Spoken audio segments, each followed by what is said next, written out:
가정에 대한 설교를 준비하면서 아직도 귀에 생생하게 들리는 한 성도의 질문이 있습니다. 목사님, 우리 가정도 다시 행복해질 수 있을까요? 한국에서 목회할 때 감리교단의 사경의 교재인 그리스도인의 가정생활이라고 하는 책을 쓰고 난 다음에 여러 교회와 사회단체에서 가정에 대한 강의를 한 적이 있습니다. 한 번은 서울에 있는 교회에 가서 가정에 대한 강의를 하고 나오는데 한 중년 남성이 초조한 얼굴로 저의 귀를 막으면서 제가 오늘 강의한 그 강의록을 자신에게 줄 수 있겠냐고 요청하였습니다.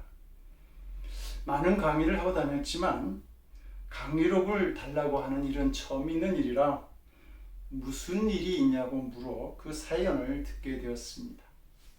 이분은 힘들어진 사업을 일으키려다 보니까 집에 대해 신경을 쓰지 못하였습니다. 그러는 사이 외로워진 아내가 바람이 나버린 것입니다. 그리고 아이들도 집을 떠나 밖으로 도는 일이 생겼습니다. 가정이 황폐해진 것이죠.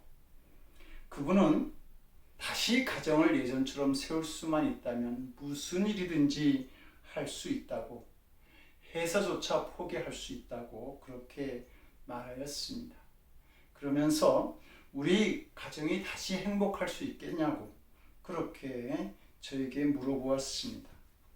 그 간절한 얼굴에서 마음에 느끼는 절망감을 볼 수 있었습니다. 성도 여러분, 우리가 우리 가정의 축복을 지키지 못한다고 한다면 다른 축복은 기대하지 말아야 합니다. 하나님께서 우리에게 주신 것 중에 가정이 제일 중요하기 때문입니다. 가정이 행복할 때 그 이외에 세상에 주는 행복도 세워질 수 있습니다. 하나님께서 아담이 혼자 있는 것을 좋지 않게 보시고 하와와 같이 살게 하십니다. 그리고 아담과 하와에게 생육하고 번성하라, 땅에 충만하고 땅을 정복하라고 축복해 주십니다. 그런데 아담과 하와 부부가 건강한 가정을 이룰 때에 그 축복을 실제로 누릴 수 있었지, 그들이 범죄하고 그 책임을 서로 미루면서 가정이 깨어지고 난 뒤에는 아담과 하와에게 이 세상은 고통과 눈물이 가득한 땅이 되어버리고 맙니다.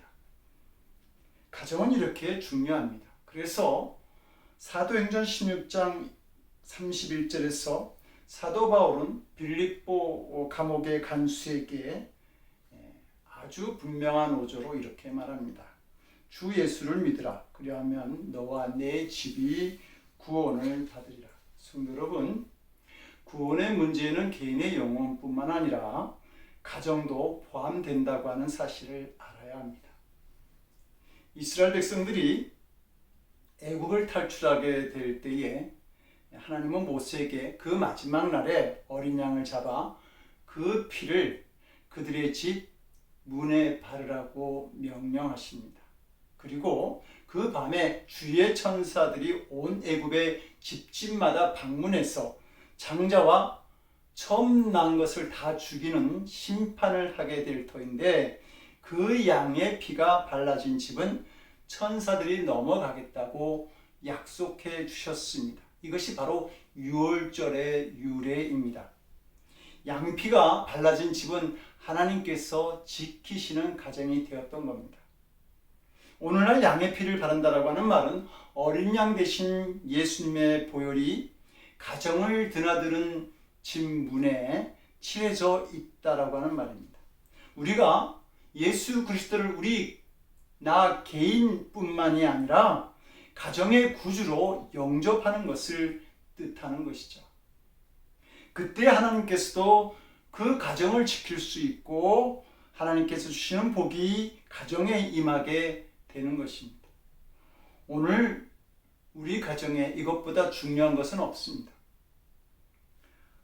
마귀가 에덴 동산에서 아담과 하와를 범죄하게 만들어서 그들의 가정의 행복을 빼앗은 것처럼 우리에게도 죄를 짓게 만들므로 인해서 행복한 가정을 파괴하려고 하고 있습니다. 미국의 가정사역자 사티어는 오늘날 가정의 4%만이 숨기는 가정, 즉 가정의 역할을 제대로 하고 있고 나머지 96%는 엮이는 가정, 가정의 기능을 제대로 만들어내지 못하고 있다 이렇게 말합니다. 왜냐하면 선악과를 따먹으라고 하는 마귀의 집요한 유혹에 많은 가정들이 따라가고 있기 때문입니다. 마귀는 가정 파괴의 범인 것이죠. 사도 바울은 에베소서 5장과 6장에 걸쳐서 가정 간에 필요한 모든 교훈을 잘 말씀하다가 6장 10절에 이르러서는 갑자기 말씀의 톤이 달라집니다. 우리의 싸움은 혈과 육에 대한 것이 아니요 공중 권세 잡은 악한 영에 대한 것이다. 가정에 이어서 영적 싸움에 대해서 말씀하고 있습니다. 사도 바울은 가정에 나타나는 영적 싸움을 지켜보고 있었던 겁니다. 사탄은 우리의 가정을 공격하고 있습니다. 성도 여러분, 좋은 집에서 기름진 음식을 먹고 가정에 좋은 환경을 자랑할 수 있습니까? 그래도 소용없습니다.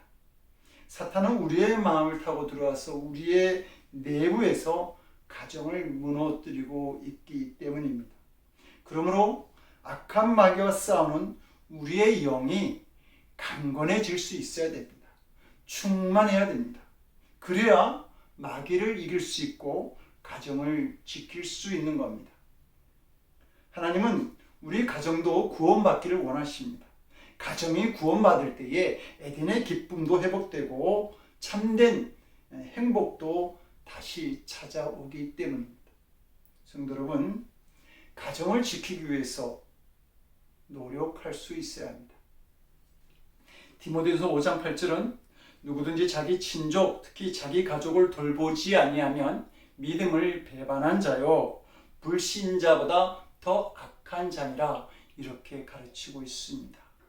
가정을 돌보지 않으면 믿음을 갖지 못한 자보다 더 악한 자가 되고 구원받을 수 없는 자가 된다라고 하는 말입니다.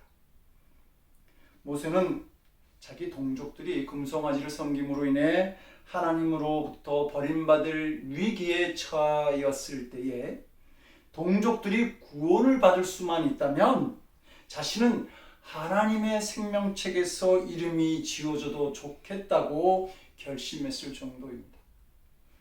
사도 바울도 동족 유대인이 예수님을 믿고 구원받을 수 있다고 한다면 자신은 버림받아도 좋겠다고 그렇게 안타까워했습니다. 동족을 위해서 이 정도 각오를 할 수 있다라고 한다면 가족을 위해서는 더 큰 수고와 노력 그리고 믿음의 결단이 있어야 할 줄로 압니다. 어떤 일이 있어도 나를 유혹하고 노예로 삼는 이 악한 마귀의 권세로부터 벗어나 우리 가정에서 무엇보다 생명과 구원의 역사가 나타나는 일들을 반드시 이루겠다. 이 소원이 분명해야 합니다. 그리고 구원받는 가정을 위한 간절한 기도가 있을 때에 하나님께서 그 가정을 지키실 수 있고 구원할 수 있습니다. 오늘 설교 제목을 보면서 이상하게 생각하시는 분들이 있을지 모르겠습니다. 아니, 가정은 당연히 행복한 것이지 가정은 행복할 수 있냐고 묻는 제목을 달다니 이렇게 의문을 가질 수 있는 것이죠. 그러나 정말 당연히 행복해야 될 가정이 오늘날 많이 병들어가고 있다고 하는 말입니다.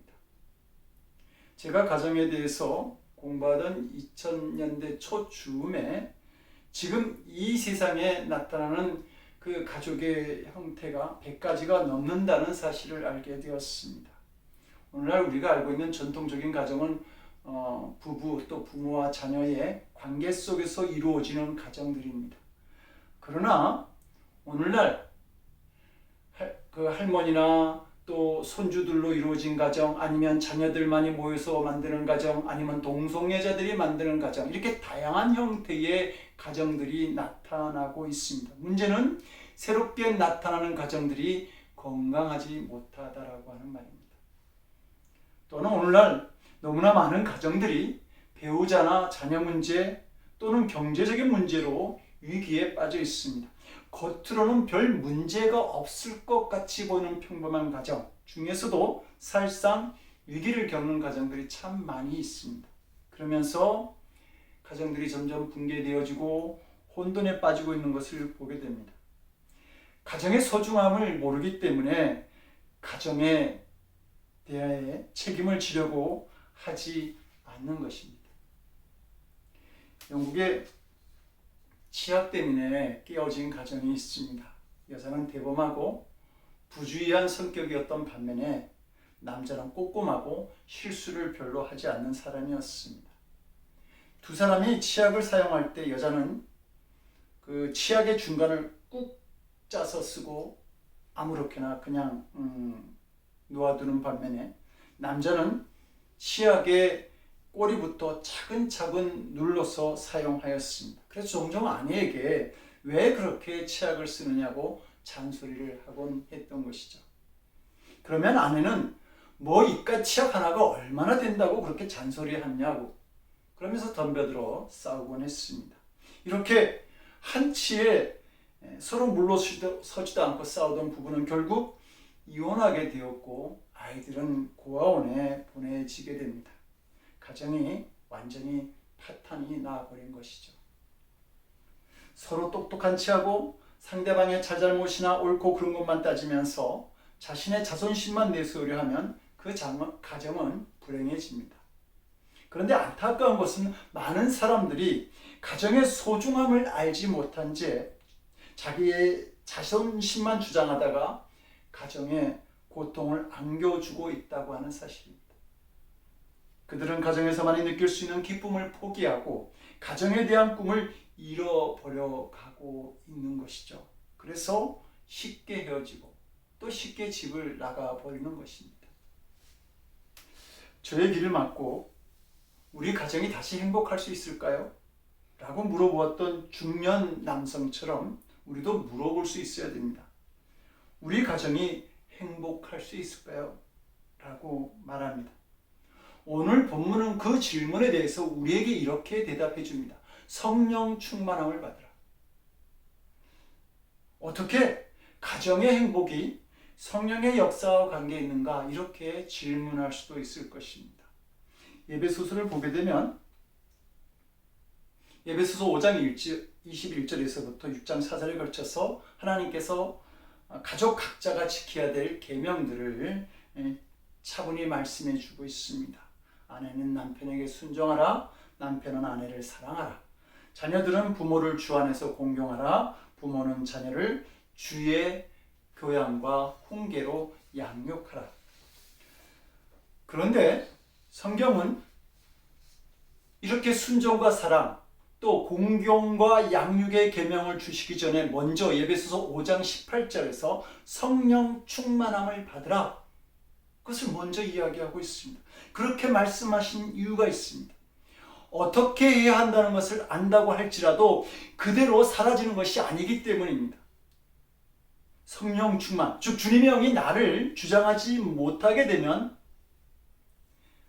순종하고 사랑 또 공경하고 양육하는 이런 말씀들을 잘 알지라도 그대로 살아가지 못하게 되기 때문입니다.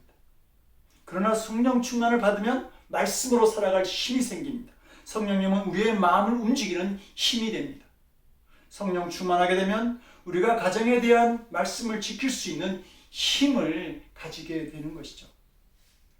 그러면 어떻게 해야 성령 충만할 수 있을까? 오늘 본문은 세 가지로 말씀하고 있습니다. 찬송과 감사와 복종하는 일입니다. 첫째로 찬송하라고 말씀합니다. 그래서 19절은 시와 찬미와 신령한 노래들로 서로 화답하며 너희 마음으로 주께 노래하며 찬송하라. 이렇게 권면합니다. 가정에 근심과 걱정거리가 생기면 자녀들은 벌써 그것을 느낍니다. 왜냐하면 집을 감싸고 흐르는 이 분위기는 공기와 같은 것이기 때문입니다. 공기를 호흡하지 않을 수 없는 것처럼 집의 분위기는 감출 수가 없습니다. 그런데 집에 우환이 있음에도 불구하고 부엌에서 설거지를 하시는 어머니의 입에서 찬양이 흘러나오면 아이들이나 가족들의 마음에 있던 무거운 먹구름이 걷히게 됩니다. 아직 절망할 필요는 없구나. 아직 괜찮은 모양이구나. 찬양 소리가 집안에 생기를 흐르게 하는 것입니다. 막혔던 평강의 강물을 흐르게 만드는 것이죠. 남편이 기도하면 아내가 힘을 얻습니다. 아버지가 기도하면 온 가족이 믿게 됩니다. 아직 우리는 끝이 아니야. 하나님께서 역사해 주실 거야 라고 하는 믿음이 생깁니다. 기도가 근심을 내어 쫓고 기도가 사람을 일으킵니다. 성도 여러분, 가족 중에 어느 한 사람만이라도 성령 충만하면 가족들이 힘을 얻고 가정은 살아날 수 있습니다. 어느 부인이 예수님을 믿지 않는 남편에게 교회 가자고 졸랐습니다. 그러자 남편이 묻습니다. 교회 가면 무슨 일이 일어나는데? 아내가 교회 가면 천국 간다고 대답합니다. 그러면 당신은 교회 다니고 예수 믿으니까 천국에 가겠네? 물론 천국에 가죠. 그러면 나도 교회 다니면 천국에 가서 당신하고 같이 살겠네? 그럼요. 그래서 남편이 말합니다. 그럼 나는 교회 안 가. 성도 여러분, 신앙생활을 해도 이렇게 살면 안 됩니다. 두 번째로는 감사하는 삶을 사는 일입니다. 본문 20절은 범사의 우리 주 예수 그리스도 이름으로 항상 아버지 하나님께 감사하라고 권면합니다. 본문에서 감사라고 하는 단어는 헬라어를 보니까 은혜를 말하다라고 하는 뜻을 가지고 있습니다. 이 말씀에 비추어 보면 하나님의 은혜를 알고 체험하고 사는 사람은 감사하는 생활을 하게 된다라는 말입니다. 근데 우리에게 나타난 하나님의 은혜가 무엇입니까? 바로 예수님의 십자가입니다. 그래서 본문은 우리 주 예수 그리스도 이름으로 항상 감사한다 이렇게 말하고 있습니다. 그리스도의 이름 안에서 십자가의 은혜를 발견한 사람들은 항상 감사하게 됩니다. 그리고 이 은혜에 대한 감사가 우리를 성령 충만한 삶으로 인도하게 되는 것이죠. 밀레의 그림 만종을 잘 아실 것입니다. 해지는 저녁 부부가 들판에서 멀리서 들려오는 교회 종소리를 들으며 두 손을 모으고 고된 하루를 마친 것에 대한 감사의 기도를 드리고 있습니다. 기도하는 그들 앞에 있는 바구니에는 멸할되지 않는 감자가 담겨져 있죠. 그들이 하루 종일 일해도 얼마 되지 않는 감자를 수확할 수밖에 없었던 것은 주인이 다 거두고 난 밭에서 감자를 수확하였기 때문입니다. 그럼에도 불구하고 그들은 몇 알 되지 않은 감자를 놓고 그 감자를 수확하게 해주신 하나님께 감사의 기도를 드리고 있는 것입니다. 그들의 마음속에 무엇보다 먼저 예수 그리스도의 은혜가 있었기 때문입니다. 사랑하는 성도 여러분, 우리 모두도 이렇게 감사하는 삶을 통해서 성령 충만한 삶을 만들어 나갈 수 있기를 간절히 기도합니다. 그때 기름진 음식이 집에 가득하고도 다투는 가정이 아니라 마른 떡 한 조각만을 놓고도 화목하는 가정을 만들 수 있는 것입니다. 세 번째로 복종하는 일입니다. 이것을 21절에서는 그리스도를 경외함으로 피차 복종하라. 그러니까 성령 충만은 그리스도를 경외함으로 피차 서로가 복종하는 것입니다. 이 말은 가족 중에 어떤 한 사람이라도 이것은 하나님의 말씀이요 하면 무조건 복종하라고 하는 말입니다. 욥이 자식과 재산을 다 잃고 병들어서 몸에 아주 심한 종기가 나게 됩니다. 그래서 그 가려운 데를 아주 기와 조각으로 팍팍 긁고 제 가운데 앉아 있는데 부인이 남편에게, 이 남편인 욥에게 와서 말하죠. 당신이 그래도 자기의 순전을 굳게 지키느뇨 하나님을 욕하고 죽으라 막말을 합니다. 그때 욥은 부인에게 말합니다.